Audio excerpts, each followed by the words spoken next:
Hello, personal and professional development enthusiast. Today I have Samantha Brady with me, who is a post divorce or divorce recovery coach, if you will, and she helps women get their life back after divorce. Welcome to the show, Samantha. Thank you. Thanks for hosting. Oh, you're welcome. Samantha, tell us, how did you get into this? I suppose it always starts with our own stories. I am divorced myself and I've come from a divorced family. And I think just over the years, I think I've just really realized there's missing gaps. We don't really realize how things are impacting us. When you're a child and your parents are going through a divorce, we're wanting that connection with our parents, we're wanting to be seen, we're wanting to be heard, and our parents are in the drama of divorce. And so, because I went through that, and now I've gone through a divorce myself, because I was present to what it was like as a child, I just was so mindful of not wanting the same story to repeat itself with my children. It started off with me doing the Landmark Forum. My marriage was a bit rocky, and I then signed up to do the Landmark Forum. My cousin and his wife had come into the room at the time to visit, and my cousin said something so profound, and I can't remember what it was, but I remember looking at him and going, I want whatever you have. And he was like, the Landmark Forum. So I signed up and I did the Landmark Forum. Then I did the Advanced. And just after that, I chose to get divorced. So Landmark is a very powerful self discovery and really intense. I can highly recommend it for anybody starting on the journey. And then I got divorced and I really wanted to coach. I wanted to inspire people to take on life in a really large way, especially if you're raising children. So I studied and did my master's 1, 2, and 3 in coaching. And when I got divorced, my boys were 2, 4, and 6 at the time. And in the coaching, in Masters 1, they really push you to find your why. And coming from divorce and being divorced, my why was always that I really wanted to raise 3 amazing, extraordinary sons. I have 3 boys, and that was my mission. And I think who I am also as a person, when I'm on a mission, doesn't the rest of the story is just the weather report. So I had a why, and it was to do this, and it was no matter what showed up in my life, this is where I was going. Yeah, and I often got from people, oh, you make single parenting look so easy. It's not that it's easy. It's just you get up every single morning and you choose life. You choose it regardless of what shows up. And that's one of the tools in my coaching too, is choosing life. We can be in the story of what happens and we can own the story, or we can have the story own us. And I just thought, yes, I'm divorced. You can label me that, but that doesn't mean that because you're divorced, you less than. I think growing up with my own experiences, I always felt like I didn't fit or that I was less than because my parents were divorced. And I think back in those days, when people heard divorce, it was like broken families. It's really not like that. And it really depends on the parent. So that's where my journey started. And I think all the practice was on my children. So actually, over the years, I have said to my boys, as I start coaching, do you mind? I'm going to use some of our life experiences. And they were totally fine with it. Now they're 21, 19, and 17. So I've raised 3 I can say that, but I've really raised 3 amazing sons. And I want to give that back to people who have just gotten divorced. I have this passion for them when they are dealing with their own stories and they're really owning their stories, they can then raise their children in a completely different way. Because when you're owning your story and you're not in victim mode, you can really be present with your children. Thank you for sharing that. Why do you think divorce rates are so high? I think there's many factors. One is communication. We have this idea or this assumption that somebody else knows what we're thinking. And I think being a mom, I will own this, is that I quite often thought my partner should just know. He should know that I need help. And there's this expectation that we carry. And with whenever there's an expectation, there's a disappointment. So I have it one way and he'll have it another way. And then because we didn't communicate it, there's this disappointment. So I think that's a big one. And I also think when we're really young and we get married, I didn't get married very young, but I think when you get married very young, you don't really know who you are as a person. And then you throw in kids in the mix and there's this disconnect. There's all the doing in life, the doing of the school runs and the doing of the dinners and the doing of the home and having a mortgage. And I think we get really lost in all the doing that we forget to be present. And so 1 person or 2 people are going to work and the kids are sitting in the middle and it's just all stuff that just keep needing to be done. But I think if we took a step back and when we were always in this rush to be successful or to have this or to do this or be this. But I think when we come home at the end of the day after work and we've picked up our kids, I always used to have this thing over dinner where we shared the good part and the bad part of our day. For me, it's those small things. It's those small things that bring you into the moment and have you connect with each other. So I don't have the why is there such a big divorce rate, because there's so many factors. I like what you said about communications and just aligning expectations. It can make a big difference. I agree with that, but I don't really know much about the subject. That's why we have you here as an expert who can provide us insight. So, at what point do you think somebody should get a divorce? It's such a journey. I can't speak for somebody who's gone through a divorce where there was abuse. I can't speak into that because I didn't experience that. But I think there comes a time where you just know. And I think for me, it was years coming where I tried counseling, I tried communicating, I tried doing something different. And I think there's a point where maybe you outgrow each other because you've been so involved with kids that now there's this disconnect with each other. And I think that's also a really big problem, is where we have kids and then parents forget about date nights and they forget to connect with each other, and it's all about the children, and then there's that disconnect. I think the time comes when you just realize that actually you want more and it's no longer workable. And I think I just got to a point where it was actually no longer workable. He's an extraordinary human. Just him and I were just not connecting any longer. And I just really needed my boys to see that marriage it doesn't have to be perfect to be wonderful. That's a reality. Life doesn't have to be perfect to be wonderful, but we can choose freely and powerfully to go our separate ways and still be solid parents. Just because you're a single parent, it doesn't mean you're less than. I actually think my boys are probably richer for it. Two different cultures, two different religions, two different ways of being. And I think they're more enriched for it. But there is no, here's the time I'm drawing the line. It's like you just know. And I just knew that I had crossed every T and dotted every I, and it was just time for me.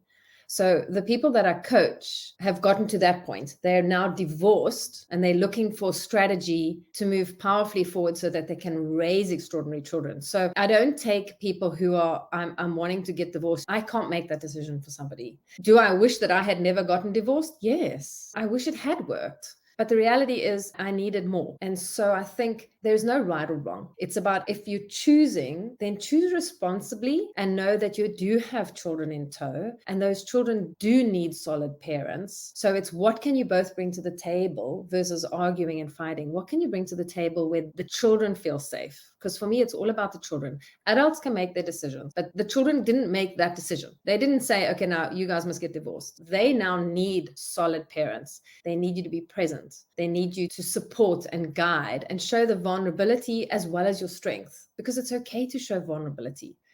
And in your experience working with people who went through a divorce, who typically initiates a divorce?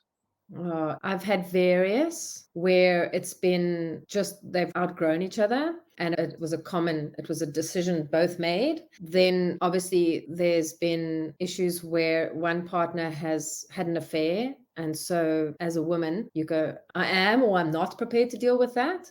And if you are, then you just work through it differently. There is not even a right or wrong for that. There's just, I'm choosing this. And when you choose something, choose it powerfully versus I'm going to choose this, but I don't really want to. There's a power in the choosing of something. I'm choosing to be a single mom, or I'm choosing to stay. I'm choosing to be a single dad and work through this, even though maybe she had an affair. I'm choosing. But we disconnect from our own choice. And we go, I don't have a choice because this upsets me. So we're all in the drama of it and the thinking and the feeling of it versus stop. Yes, I think and I feel like this. Pushing that aside, what do I choose? That tool is probably the best tool in my coaching toolbox, is the choosing. When I did Landmark, the Landmark leader, he was coaching somebody up front, and I'll never forget that. It was so powerful. That was where I think the connection of choosing really, it was solidified within me. She was really struggling to let go of her story. She was owning her story. She was her story. And he just stood there and he went, chocolate or vanilla, choose. And we were all obviously quiet and we were like, what? And he went, again, chocolate or vanilla, choose. And the penny dropped for me. It was like, Yeah, you go into an ice cream shop, you're allowed two flavors or you're allowed one, and you pick one, you choose. So, why is it so hard for us to go and choose our vision, our way forward with the same power? Whether it be choosing an ice cream or choosing divorce, they're both a choice and they're both going to come with consequences and they're both going to come with responsibilities. One is a lot larger than the other, but we can so do that when we're coming from a powerful context of choosing versus being in victim of it. And you mentioned that you don't support people who are in the decision process whether or not to get divorced. Could you recommend a book for them, maybe, that can help them make the best decision for themselves to make these best choices? I've had what I would always call my Bible, but I wouldn't say it would help you make a decision to get divorced or not. But there's a book called Conscious Parenting by Dr. Shafali. I used to call it my Bible because it's really a conscious way of bringing up children. So I can't really recommend books of these are the strategies to take when you get divorced. I think when somebody makes a decision to get divorced, quite often it's in anger. I was angry. I'm not going to sit here behind the camera and go, it was all easy.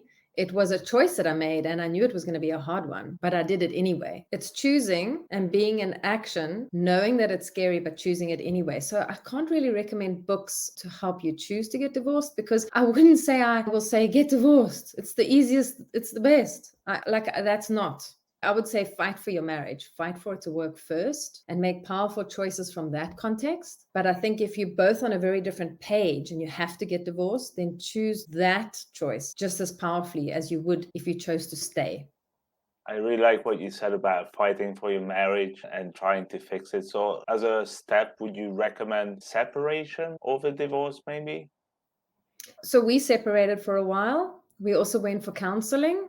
We even took an overseas trip to try and just reconnect again. But I think it's such a personal journey. I'll own my part is that I think growing up, I never felt like I belonged. I was always looking for belonging. I was always looking for a place to be where I could feel like I fitted and I belonged. And I think when I did Landmark, I realized that was really a story that I was carrying and I was living from my past context. And I think when I drew a line and I was like, that's actually not who I am. I'm actually fine. I don't need to fit. I'm fine and whole as I am. It's like when you're born, you're perfect and you're whole. You don't need fixing. Nobody needs fixing. We just need to honor who we are. And I think when we go into society, there's all these, you're from a broken home, so you've got to be broken. And so I think I carried so much of that into my marriage. That breaks down a marriage too, because you start coming and realizing that's actually not what I want. That's not actually who I am.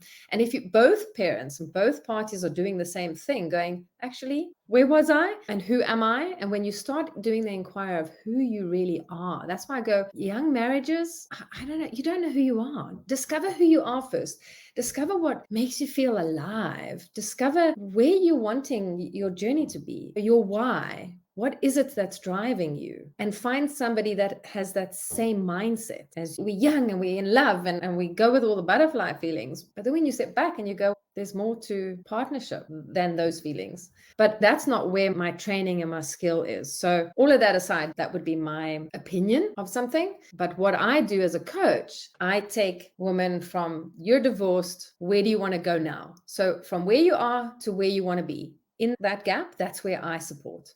So I can't tell you the best place to go to get divorced. I can't tell you which lawyers to go to. I can't do any of that. But what I can do is coach you through the steps to take powerful action so that you can raise extraordinary children. The simple strategies of creating a system at home so that the children feel safe, creating strategies where you present your child in the moment and that you come down to their level and actually hear them. Not, I'm so busy, just give me a second. It's I'm here now. I'm here with you. I can help you discover your child's love language. We all have a love language, and that helps you connect with your children even deeper. Give you tips of how to get out of the house with your children that don't have to cost you money. I can give you tips on budgets. Those are the things where I support and I coach. All right. With that, what are the top three issues women are dealing with after they have gone through a divorce? Wow, there's so many, and you want three. One of them would be finance, because you go, okay, we've now got to get a budget that's going to work because it's two homes now. That would be one. and then dealing with your own emotions and finding a way of dealing with those so that when you're upset, your children can see that you're vulnerable, but at the same time, you're able to work yourself through that because that gives them life skills to do that themselves. And communication with your partner. The self-love and the personal well-being, it's top and should be priority because it's like when you're on the airplane, they always say, put your own mask on first. And it's so vital. Like when we are okay, when we are exercising, when we are eating healthy, when we are taking some time out also to heal our soul and heal ourselves, we flourish from that. And when we are flourishing, the environment around us is going to do the same, which basically then means our children. And by when we're looking after ourselves and we're exercising and we're eating healthy, we're actually instilling values. We're giving ourselves wings to fly. And at the same time, we're teaching our children to do it. And in your experience, what are the challenges of remarrying after a divorce? I don't know because I didn't. Maybe you experienced this through some of your clients that you worked with. What do you hear? My personal journey is I think I went into my why, and my why was to raise extraordinary children. And in order to do that, if I found a conscious partner who was going to be on the same page as me, it would have been easier. I wanted to do it myself because they already had a dad, and I didn't want anybody coming in and telling me how to raise my children because it wouldn't work. But I have had clients who have their journey where they have not remarried, but have a partner. And those issues have come up where they want to discipline the children and she doesn't want them to discipline them. But you're inviting this person into your home and they're part of the family, which means they should actually be able to discipline your children. It's to find that common ground where this is what I would really love and this is what I really would prefer you to stay out of. So yet again, communication is key in everything. I really do believe it'll work. I think I just needed to heal myself before doing that. And I just knew that there was so much that I needed to uncover about me. But I mean, I've had clients with some really heavy stories that has almost made them regress in a way because now they're dealing with that too. So you've got your ex that you're dealing with, and then you throw in an extra person or you throw in extra children. They bring their children, and do the children connect? Those are not my expertise. I'm not going to say that they are, and I'm not going to say that I know how to coach that. Coaching isn't telling you what to do. So I coach and I mentor. The coaching that I do is the client has all the answers. I just help extract that. So I don't tell you what to do. A coach takes you from where you are to where you want to be. The mentoring that I do is what doesn't work in your home? What would you like? How would you like the home to be in an ideal world? Thank you. So, with that, what's the greatest transformation that you have seen in any of your clients as a result of your work? The children that they've raised and who they are as individuals, going from, I don't know if I can do this, to, I can't believe I've actually done this for 5 years and look at my children. Look how they are accomplishing things in life. Look at who they are as human beings. For me, those, when people have said, oh, that thing that we did, I set that up in my house and wow, it made such a difference. Those are the small nuggets for me because at the end of the day, there is not going to be I'm all perfect now. My kids are perfect. There is no such thing as perfect. I've got extraordinary children. Have they tried me over the years? Yes. But it's for me, it's not big accomplishments. It's the little ones along the way on the journey. That's why a coaching session, I can't just coach you once and then you suddenly expect miracles. But if you want a couple of mentoring sessions where you can set up systems around your house and with your children, those are 1 or 2 sessions. But if you really want to go deep where you can have transformation, you need to be willing to come to the party and really do the work and ask yourself the hard questions and acknowledge the stuff that comes up and be willing to say that no longer serves me. So I'm going to let that go. Well, thank you for sharing that. So, if somebody wants to work with you on these things, where can they reach you, Samantha? So I have a website, samanthabrady.com. I'm also on Instagram, Samantha_Brady_. I put a lot of tips on there, free tips. I also have a couple of ebooks that I'm going to be launching in the new year, and a course. A course really is going to be where it's self-work and that you can then implement in your own environment and in your own house with your children. But on Instagram, I put a lot of free information. I often used to say, if I won the lottery, I would coach for free. Because if I could coach single moms to be extraordinary human beings, and they in turn get to raise extraordinary children, those are the children who are going to be running our world. So it's like a give back. That's fantastic. We'll put all those links in the description of the video below. If you Okay. enjoyed this conversation, please subscribe to our channel to follow Coach professionally and learn from professional coaches such as Samantha about different coping mechanisms, personal and professional development. Thank you for joining us today, and thank you to Samantha. Thanks so much, Mike.